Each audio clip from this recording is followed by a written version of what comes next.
Hey guys, I'm Dustin.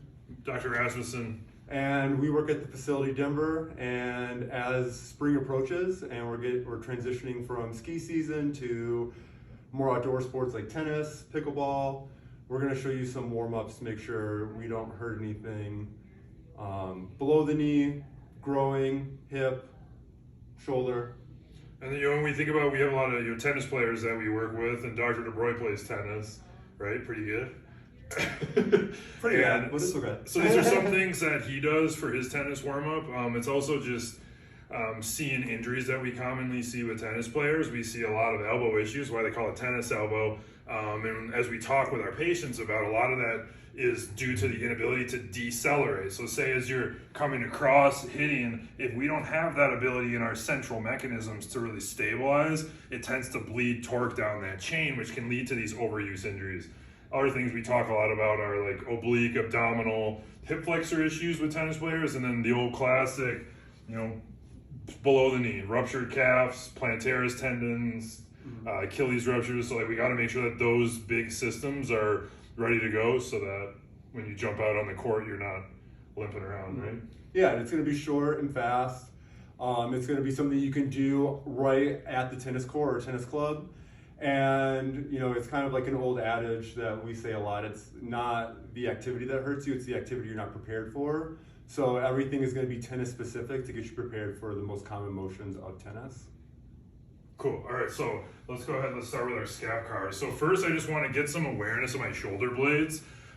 This is something we go through a lot in the clinic, but these are called scapular controlled articular rotations. The whole point of this is to disassociate my shoulder blade from the rest of my body. So it kind of looks like this. We're going to come up at a 45-degree angle with our hands off our midline, so we're right there. And then all we're doing now is, I like to think about it as like a choo-choo train going along the tracks. We're just moving through our shoulder blades here. What I want you to pay attention to when you do this is only isolating that motion to the shoulder blades. You might feel like you're doing more by reaching further, but if that's coming from your spine, it's kind of not the point of the drill. So we're just here, rolling back and forth, just owning that shoulder blade, warming up that scapulothoracic joint. We'll go both directions. And I think as a good little beginner here, we should probably do about 10 each direction. Again, we're just moving through that space, doing both arms. Okay, so that'll kind of just get us in the door first, and then why don't you go ahead and show them some of that glute complex you're working on. Yeah, so one of the things that I see a lot in the lower body is people have knee injuries or they injure their low back, and it's because when they're trying to go for rotation, they're either moving a lot at their knee or they're only moving at their back. And if you think of like a specimen of tennis like Roger Federer, he's never injured because he's always moving through his hips. So one of the things I start to do is I'll just kind of go into a staggered stance. I'm right-handed, so it's almost like I'm doing a backhand. And I just start rotating as far as I can into internal rotation, and then start rotating into external rotation.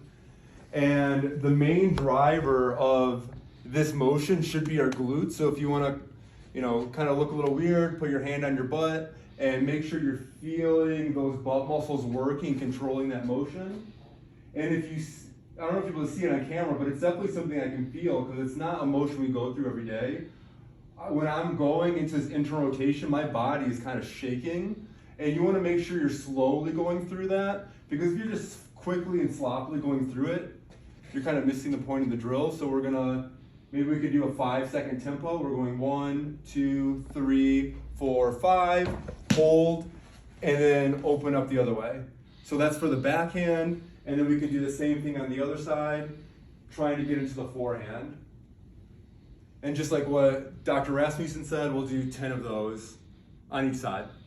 And really trying to feel that back of the hip opening up, right? So then after we go into that, we're going to talk about some deceleration of the shoulder blade. Again, we've already done our scapular cars, so we've begun that conversation, right, between thorax, scapula, and brain. And then now we're just going to take a resistance band. You can use any type of resistance you want. This is the second lightest that we have. You can put this up right on the fence or even on the The net. The net, not a tennis player. Even up on the net, or I'm just going to use the top of the side of the squat rack at about, I don't know, shoulder height. Bunch of different ways we can do this. I think both sides, you might as well. I'm left-handed, but I'll show you on the right side. So all we're trying to do is control the deceleration. Again, if I know that a lot of injuries happen when I can't slow that force down, that's what I'm going to try to work here, is slowing that force down. So we're like this, get into a different position, I'm just retracting and then let it go. Pull back, let it go. Work with that angle a little bit. You might find that you need to get a little below it to squeeze that shoulder down. And then an option that I really like even is, it's not quite combining what Dr. DebRoy just did with the hip, but even just getting more of that general motion. You need to not be afraid of using your whole body, using your spine, okay? We are rotating and squeezing. We might also just hold and breathe, and then let it go.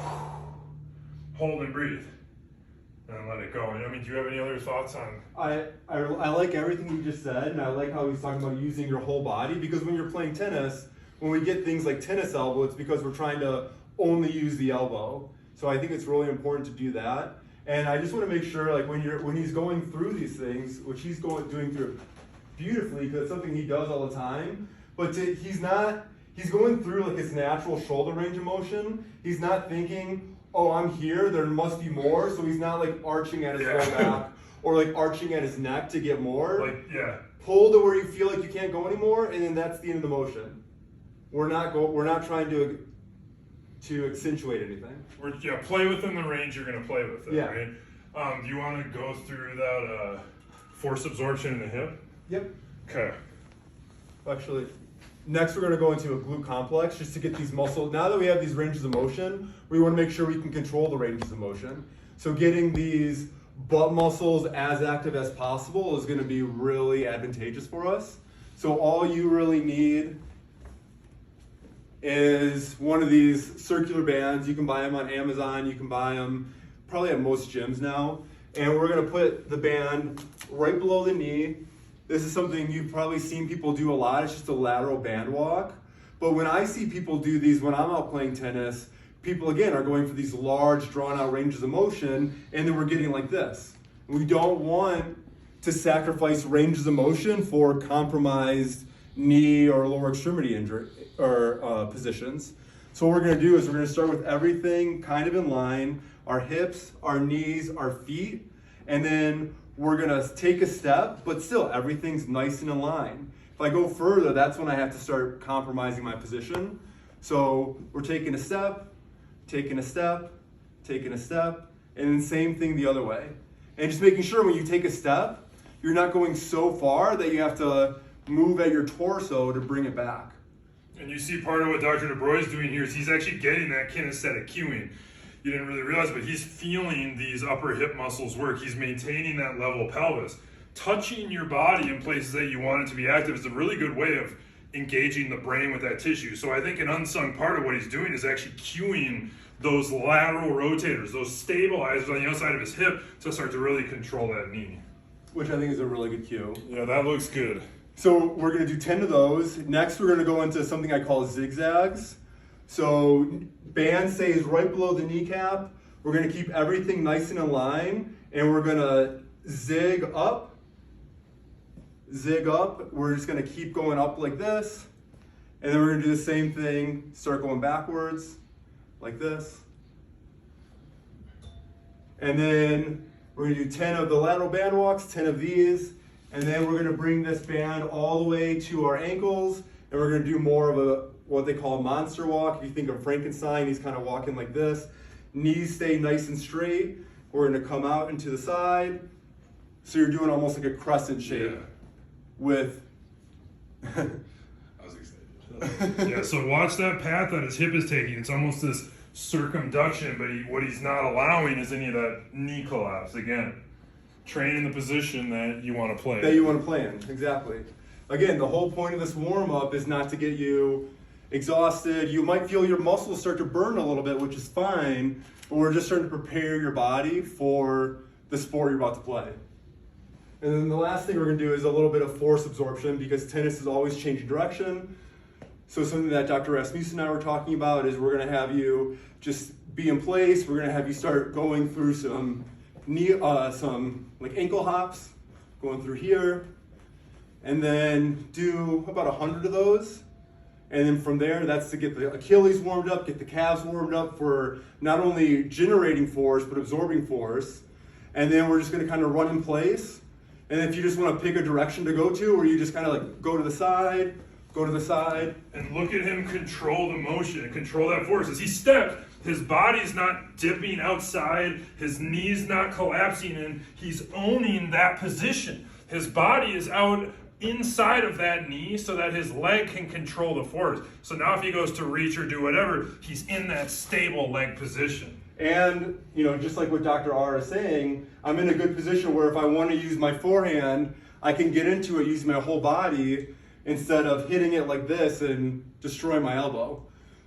So we like that hopping to really, you know, get the blood flowing, get those tissues warmed up, and then avoid, you know, the worst injury we see in the tennis players, which is that Achilles rupture. When we talk about getting the blood flowing there, I think we spent a lot of time, not only force absorption, awareness in that shoulder blade, but I kind of want you to let some of that tension you've created go. And this is a movement that a lot of boxers do, where we try to teach the system to allow the arms to move independently. So I don't really know what to even call it, but if we can just kind of stand nice and tall, and we're going to start to lead by pushing our shoulder forward, and our arms are going to be as limp as possible. So we're pushing our shoulder like this, and then slowly, if you can let those arms go, it's going to kind of look like this kind of floppy shoulder arm thing, but it feels amazing getting those scapulas to move. So I'm here. Can't we just call it the floppy shoulder? We call it the floppy shoulder. Do a floppy shoulder, okay? And I'm getting that glide. I'm getting that big motion in that shoulder blade, and it feels really good. And again, Roger Federer, who is an amazing tennis player, but he always looks so graceful on the court because he does things like this. Like, he rarely looks exhausted because he's going through all these natural gliding motions, where you see like his counterpart, Nadal, who always looks like he's in pain and has missed so many tournaments because of injury, because he's always trying to force motions. So this is to get you more like Federer, less like Nadal. Yeah. So we're healthy and not fighting injuries the entire time. So you can go, enjoy your sport. So yeah, go ahead and try these out. A little lengthy on the explanations in the video, but once you get these down, it's probably, less than 10-minute warm-up. Yeah. Which you should be feeling pretty on by the time you're done with all that. Yep.